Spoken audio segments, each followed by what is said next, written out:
नमस्कार, मैं कैलाश शर्मा एक बार फिर उपस्थित हूँ आपके सामने कक्षा 9 मणिका भाग 1 का पहला पाठ लेकर, जिसका नाम है अविवेकः परमापदाम पदम। इसको अलग करके लिखेंगे तो बनेगा अविवेकः परम आपदाम पदम। अविवेकः यानी बुद्धिहीनता, विवेक का न होना, परम यानी महान, बड़ी, आपदाम यानी मुसीबतों का, पदम यानी घर या स्थान। इस प्रकार इसका अर्थ हुआ विवेक शून्यता यानी बुद्धिहीनता सबसे बड़ी मुसीबतों का घर है। इस पाठ का उद्देश्य है जल्दबाजी में कोई बड़ा निर्णय न लेने के लिए छात्रों को प्रोत्साहित करना और सोच विचार कर ही कार्य करने पर बल देना। तो आइए शुरुआत करते हैं हम पाठ अविवेकः परमापदाम पदम। पाठ की शुरुआत दो छात्रों ऋचा और व्योम के संवाद से होती है। ऋचा कहती है, व्योम एकम प्रश्नम पृच्छामि। हे व्योम, मैं एक प्रश्न पूछती हूँ। कः सः पशुः यः सर्पस्य शत्रुः। कः सः पशुः, वह पशु कौन सा है जो सर्पस्य शत्रुः, सांप का दुश्मन होता है। व्योमः, व्योम कहता है, ऋचे, हे ऋचा, गरुड़ः सर्पम भक्षयति। गरुड़ नाम का पक्षी सांप को भक्षयति यानी खाता है। मयूरः अपि अहिबुक कथ्यते। मयूरः अपि, मोर भी अहिबुक कथ्यते कहलाता है, यानी मोर को अहिबुक अर्थात सांप को खाने वाला कहते हैं। इस प्रकार गरुड़ और मोर दोनों ही सांप के शत्रु हुए। ऋचा कहती है, व्योम एतौ तु खगौ। एतौ यानी ये दोनों, कौन? गरुड़ और मोर। ये दोनों तो खगौ पक्षी हैं, ये दोनों तो पक्षी हैं। न तू पशु, बल्कि पशु नहीं है। यहाँ पशु में दीर्घ ऊ है, ये द्विवचन में बना है। मोर और सांप ये दोनों पक्षी हैं, पशु नहीं हैं। तो व्योम कहता है, आम ज्ञातम, हाँ पता है। एषः नकुलः सर्पस्य शत्रुः यस्य चित्रम अत्र दत्तम। एषः नकुलः, यह नेवला है, सर्पस्य शत्रुः, जो सांप का दुश्मन होता है, यस्य चित्रम, जिसका चित्र अत्र दत्तम, यहाँ दिया हुआ है। ये चित्र में जो आप देख रहे हैं ये नेवला है और ये सांप का दुश्मन होता है। ऋचा कहती है, इदानीम वद, अब बताओ, किम अस्याम कथायाम सर्पः बालम दशति अथवा नकुलः सर्पम मारयति। इदानीम वद, अब बताइए, किम अस्याम कथायाम, क्या इस कहानी में सर्पः बालम दशति, ये जो सांप है चित्र में ये बालक को डस लेता है, अथवा या फिर नकुलः सर्पम मारयति, या ये नेवला सांप को मारता है। संवाद आगे बढ़ता है। व्योमः, व्योम कहता है, एतत् तु कथाम पठित्वा एव ज्ञास्यामः।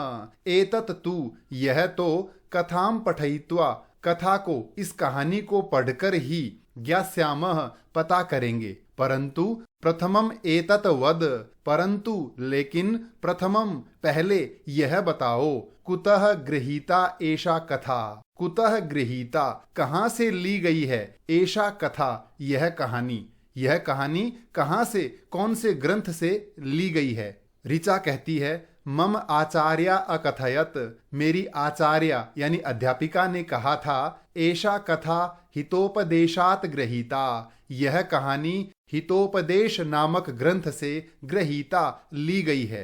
तत्र अनेकाः मनोरंजकाः नीति कथाः सन्ति। तत्र यानी वहां, कहाँ? हितोपदेश नामक ग्रंथ में अनेक मनोरंजकाः, अनेक मनोरंजक, नीति कथाः, नीति कथाएं, सन्ति हैं। व्योम कहता है, बाढ़म, ठीक है।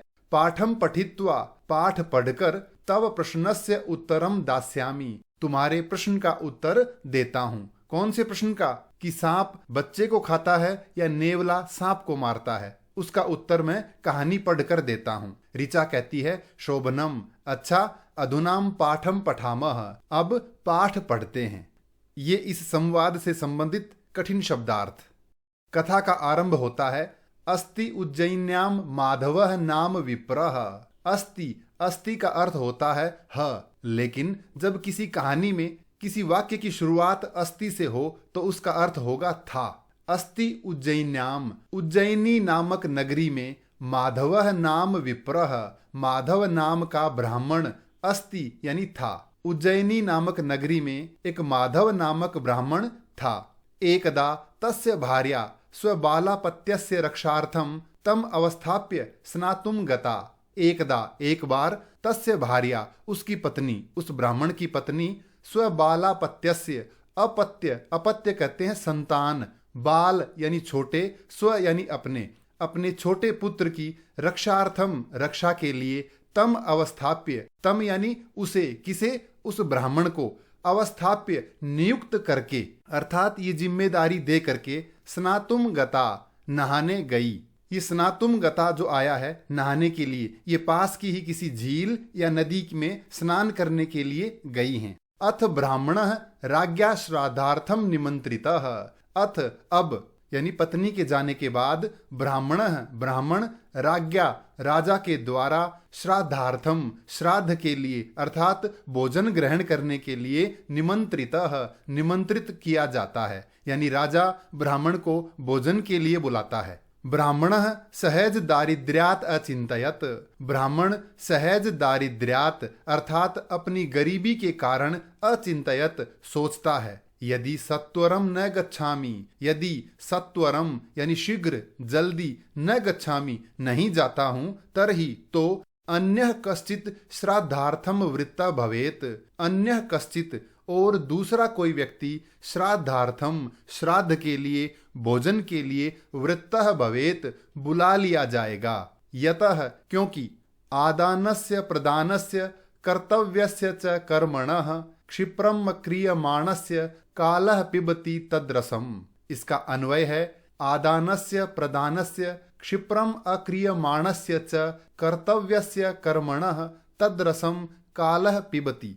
आदानस्य यानी लेने के, प्रदानस्य देने के, लेन देन के, क्षिप्रम शीघ्र, जल्दी, अक्रियमाणस्य यानी न किए हुए का, च और कर्तव्यस्य अर्थात करने योग्य, कर्मणः कार्य का, तद्रसम तत्रसम, तत् मानी वह अर्थात उसका, रसम यानी आनंद, महत्व, कालः समयः यानी समय, पिबती पीता है। इस श्लोक का अर्थ हुआ लेन देन के कार्य और कर्तव्य कर्मों को यानी करने योग्य कार्यों को समय पर न करने पर, अर्थात इस प्रकार के कार्य, कौन से, लेन देन के कार्य और जो महत्वपूर्ण कार्य होते हैं यानी करने योग्य कार्य होते हैं, उनको यदि समय पर न किया जाए तो समय उनके महत्व को नष्ट कर देता है, यानी उनका महत्व खत्म हो जाता है, समाप्त हो जाता है। अतः हमें कार्यों को शीघ्रता से करना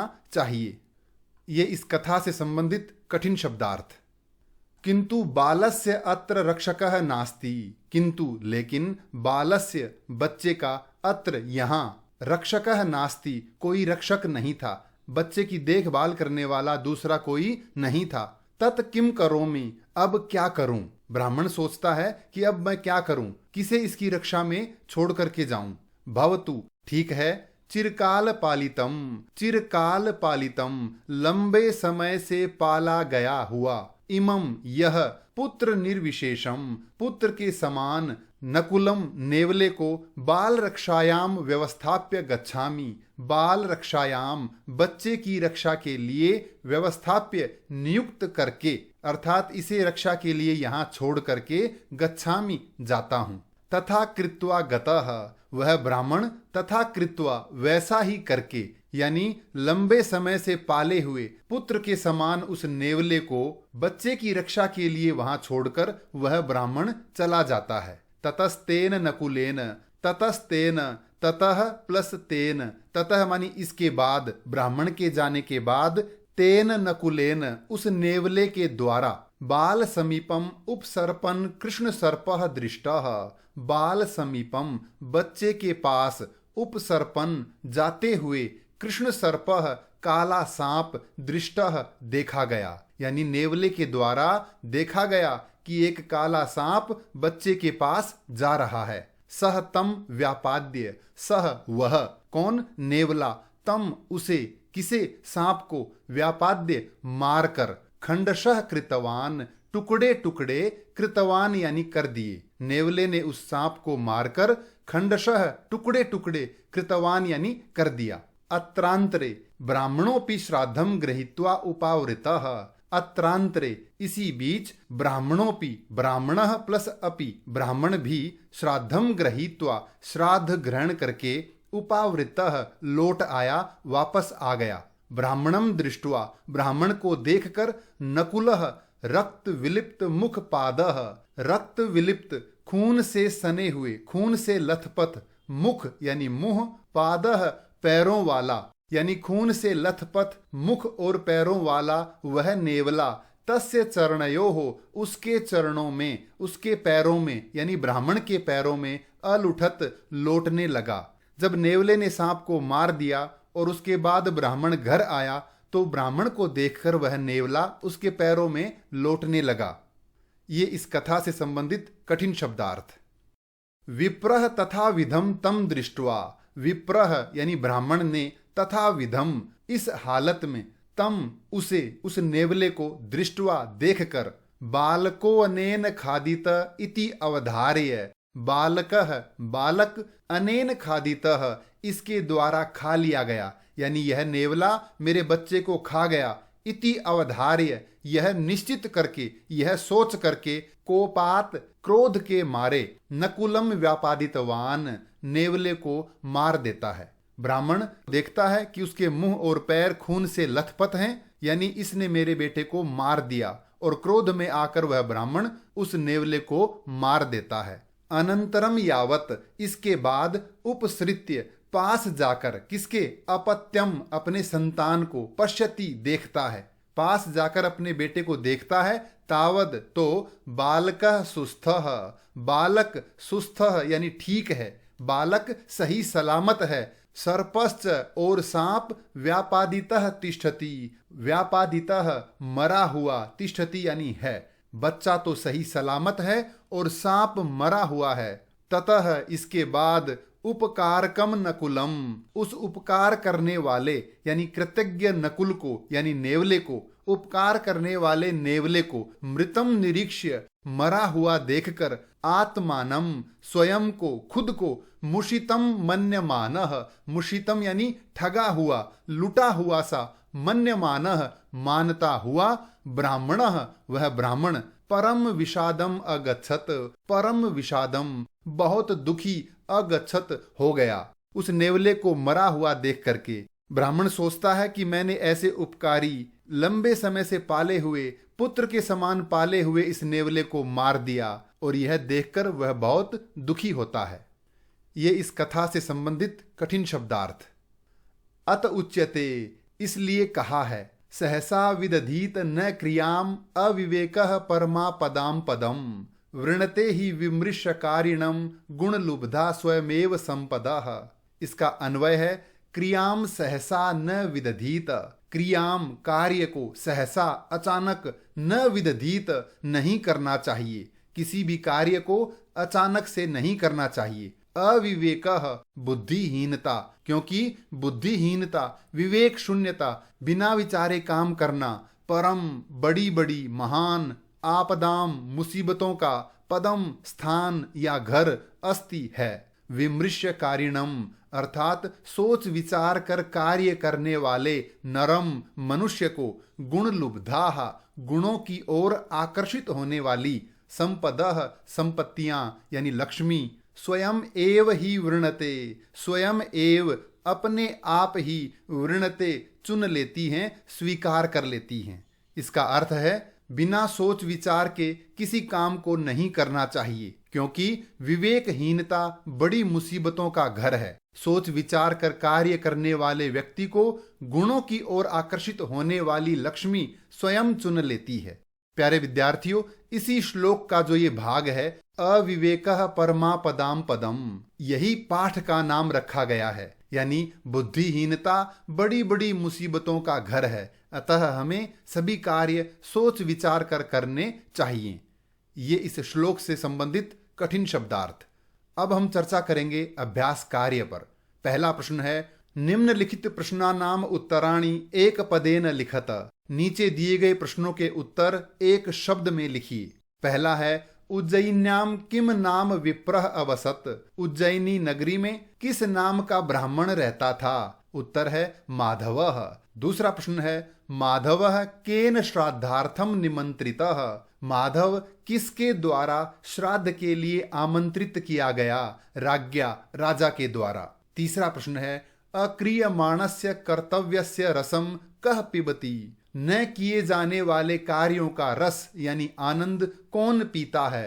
कालः यानी समयः अर्थात समय। अगला है किम करोमि, अब क्या करूं? इति कः चिंतयति, ऐसा कौन सोचता है? माधवः, माधव या ब्राह्मणः, ब्राह्मण, दोनों में से कोई एक लिख सकते हैं। अगला है कृष्ण सर्पः केन दृष्टः। काला सांप किसके द्वारा देखा गया? नकुलेन, नेवले के द्वारा। अगला है नकुलम कः व्यापादितवान। नेवले को किसने मार दिया? माधवः या ब्राह्मणः, माधव ने या ब्राह्मण ने। अंतिम है संपदः कम वृणते। संपत्ति यानी लक्ष्मी किसे चुनती है? विमृश्य कारिणम, सोच विचार कर कार्य करने वाले व्यक्ति को। अगला प्रश्न है अधोलिखित प्रश्नानाम उत्तराणि पूर्ण वाक्येन लिखत। नीचे दिए गए प्रश्नों के उत्तर पूर्ण वाक्य में लिखिए। पहला है ब्राह्मणः बालकस्य रक्षायै कम उपायम अचिंतयत। ब्राह्मण बच्चे की रक्षा के लिए क्या उपाय सोचता है? ब्राह्मणः बालकस्य रक्षायै उपायम अचिंतयत। ब्राह्मण ने बालक की रक्षा के लिए उपाय सोचा। यत कि अहम इमं पुत्र निर्विशेषम नकुलम बाल रक्षायाम व्यवस्थाप्य गच्छामि। मैं इस पुत्र के समान नेवले को बालक की रक्षा में नियुक्त करके जाता हूँ। अगला प्रश्न है ब्राह्मणेन अविचार्य किम कृतम। ब्राह्मण के द्वारा बिना विचारे क्या कार्य कर दिया गया? ब्राह्मणेन अविचार्य नकुलः मारितः। ब्राह्मण के द्वारा बिना विचारे नेवला मारा गया, यानी ब्राह्मण ने बिना सोचे समझे नेवले को मार दिया। अगला है कालः कस्य रसम पिबति। समय किसका रस यानी आनंद पीता है? उत्तर है कालः क्षिप्रम अक्रियमाणस्य कर्तव्यस्य रसम पिबति। काल यानी समय शीघ्रता से न किए जाने वाले कार्यों का रस यानी आनंद समाप्त कर देता है, उसका रस पी लेता है। प्रश्न 2 में आगे है कीदृशः नकुलः ब्राह्मणस्य चरणयोः अलुठत। किस प्रकार का नेवला ब्राह्मण के पैरों में लोटने लगा? रक्त विलिप्त मुख पादः। खून से लथपथ मुख और पैरों वाला नकुलः यानी नेवला ब्राह्मणस्य चरणयोः अलुठत, ब्राह्मण के पैरों में लोटने लगा। अगला है नकुलेन कः व्यापादितः। नेवले के द्वारा कौन मारा गया? नकुलेन सर्पः व्यापादितः। नेवले के द्वारा सांप मारा गया। अगला प्रश्न है परमा पदाम पदम किम। बड़ी बड़ी मुसीबतों का घर कौन है? परमा पदाम पदम अविवेकः अस्ति। बुद्धिहीनता ही बड़ी बड़ी मुसीबतों का घर है। अगला प्रश्न है संपदः कीदृशः भवन्ति। संपत्तियां यानी लक्ष्मी किस प्रकार की होती हैं? तो उत्तर है संपदः गुणलुब्धाः भवन्ति। संपत्ति गुणों की ओर आकर्षित होने वाली होती हैं। तीसरा प्रश्न है अधोलिखित वाक्येषु रेखांकित पदानि आश्रित्य प्रश्न निर्माणम कुरुत। नीचे दिए गए वाक्यों में रेखांकित पदों के आधार पर प्रश्न निर्माण कीजिए। पहला है माधवः उज्जयिन्याम अवसत। माधव उज्जैनी नगरी में रहता था।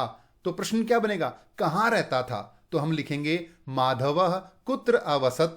माधव कहाँ रहता था? याद रहे प्रश्न निर्माण के बाद प्रश्न के अंत में प्रश्नवाचक चिन्ह अवश्य लगाएं।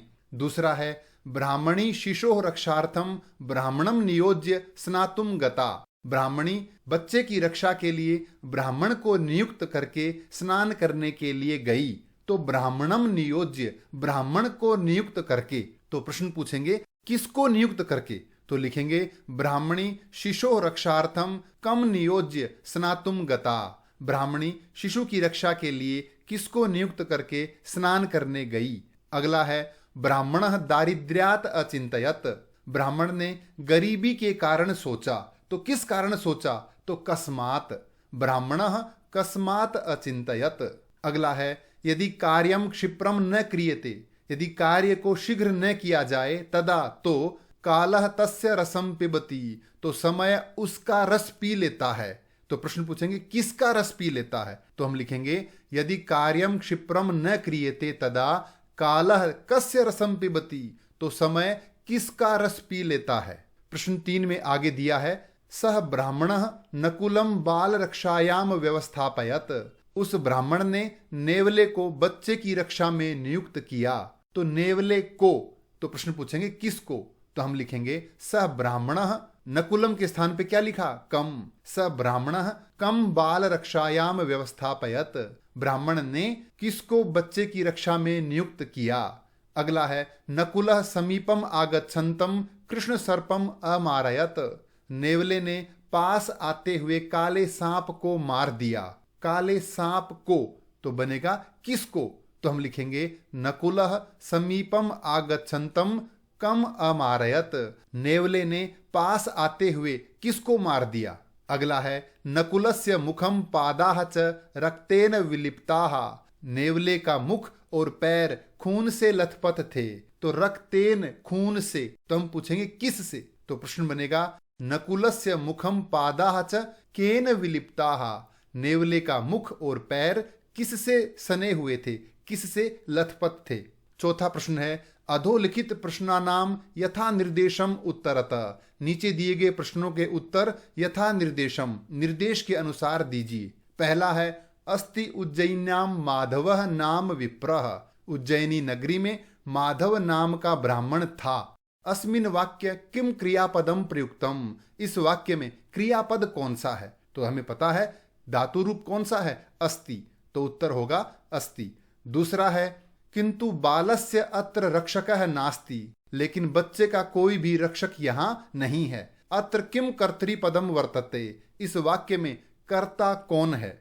सामान्य रूप से प्रथमा विभक्ति या कर्मवाच्य भाववाच्य वाला वाक्य है तो तृतीया विभक्ति वाला कर्ता होता है। तो वाक्य है बच्चे का रक्षक, तो कर्ता कौन है, रक्षकः। तीसरा है, ब्राह्मणम दृष्ट्वा नकुलः रक्त विलिप्त मुख पादः तस्य चरणयोः अलुठत, ब्राह्मण को देखकर खून से लथपथ मुख और पैरों वाला नेवला उसके पैरों में लौटने लगा। अस्मिन वाक्य किम विशेष्य पदम प्रयुक्तम, इस वाक्य में विशेष्य कौन है, विशेषण तो है रक्त से लथपथ मुख और पैर वाला, तो ये कौन है ऐसा, नकुलः यानी नेवला। प्रश्न 4 में आगे दिया है, अत्रांतरे ब्राह्मणोपि श्राद्धम गृहीत्वा गृहम उपावृतः, इसी बीच ब्राह्मण भी श्राद्ध ग्रहण करके घर लौट आया। इस वाक्य में दत्वा इति पदस्य, दत्वा यानी देकर, इस शब्द का विलोम पद कौन सा है, तो हमें पता है गृहीत्वा यानी ग्रहण करके, अर्थात ले करके। अगला प्रश्न है, बालकः सुस्थः सर्पश्च व्यापादितः तिष्ठति, बालक सही सलामत है और सांप मरा हुआ है। अत्र बालकः सुस्थः, बच्चा सही सलामत है। इत्यनयोः, इन दोनों पदों में विशेषण पदम किम, विशेषण कौन सा है, तो विशेष्य कौन है, ये संज्ञा शब्द बालक, और इसका विशेषण कौन है, सुस्थः। अगला है, यदि सत्वरम न गच्छामि, अगर जल्दी नहीं जाता हूं। इत्यत्र शीघ्रम, शीघ्र शब्द का पर्यायवाची शब्द कौन सा है, तो उत्तर है सत्वरम, दोनों का अर्थ है शीघ्र यानी जल्दी। अगला प्रश्न है, घटना क्रमानुसारम वाक्यानि पुस्तिकायाम लिखत, दिए गए वाक्यों को घटना क्रम के अनुसार लिखिए। तो कहानी में सबसे पहले क्या होता है, कहानी में बताया है कि उज्जैनी नामक नगरी में माधव नाम का ब्राह्मण रहता है। इसके बाद क्या होता है, ब्राह्मण को श्राद्ध के लिए राजा द्वारा निमंत्रित किया जाता है।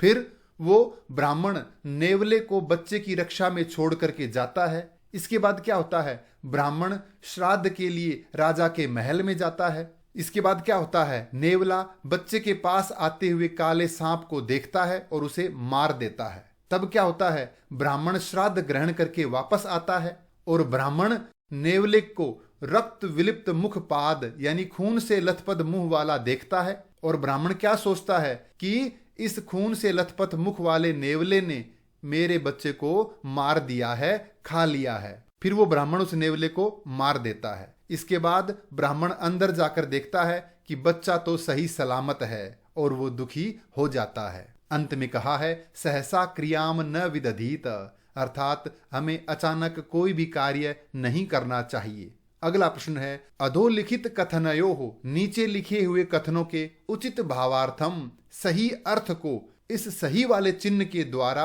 प्रदर्शित कीजिए।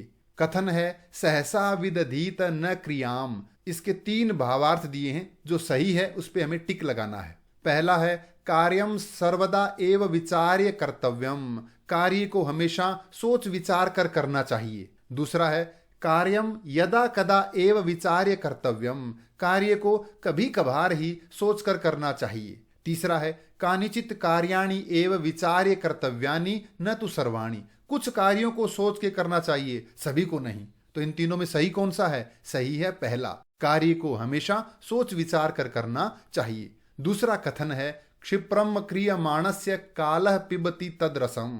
इसके 3 भावार्थ दिए हैं। कालः कार्यस्य आनंदम नाशयति, अगर शीघ्रता से कार्य न किया जाए तो समय उस कार्य के आनंद को समाप्त कर देता है। दूसरा है कार्यस्य आनंदः स्वयमेव नश्यति, कार्य का आनंद अपने आप नष्ट हो जाता है। तीसरा है कार्यस्य स्वादः न्यूनः भवति, कार्य का आनंद कम हो जाता है। तो इस कथन के आधार पर सही भावार्थ है कालः कार्यस्य आनंदम नाशयति, समय उस कार्य के आनंद को नष्ट कर देता है। 7वां प्रश्न है समुचित प्रतीप मेलनम कुरुत, दिए गए शब्दों के यानी विलोम शब्द हैं, इनका मेल करना है। पहला है आदानम, आदान यानी लेना, तो विलोम होगा प्रदानम यानी देना। समीपम यानी पास, दूरम यानी दूर। दारिद्र्यम यानी गरीबी, तो संपन्नता यानी अमीरी। विवेकः यानी बुद्धि, अविवेकः बुद्धिहीनता। उपसृत्य पास जाकर, अपसृत्य दूर जाकर। अंतिम प्रश्न है अत्र विशेषणानि दत्तानि, यहां कुछ विशेषण शब्द दिए हैं। एतानि अधोलिखित विशेषै सह योजयत, इन शब्दों को नीचे दिए गए इन 3 विशेष्य शब्दों के साथ जोड़िए, यानी ये किस शब्द के विशेषण है वैसा ही लिखिए। तो पहला है चिरकाल पालितः, लंबे समय से पाला हुआ, कौन था? नकुलः यानी नेवला।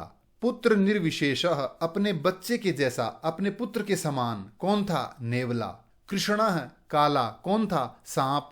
रक्त विलिप्त मुख पादः, खून से लथपथ मुख और पैर वाला, कौन था? नेवला। सुस्थः सही सलामत, कौन था? बालकः। व्यापादितः मारा गया, कौन? सर्पः। उपकारकः उपकार करने वाला था, कौन? नकुलः।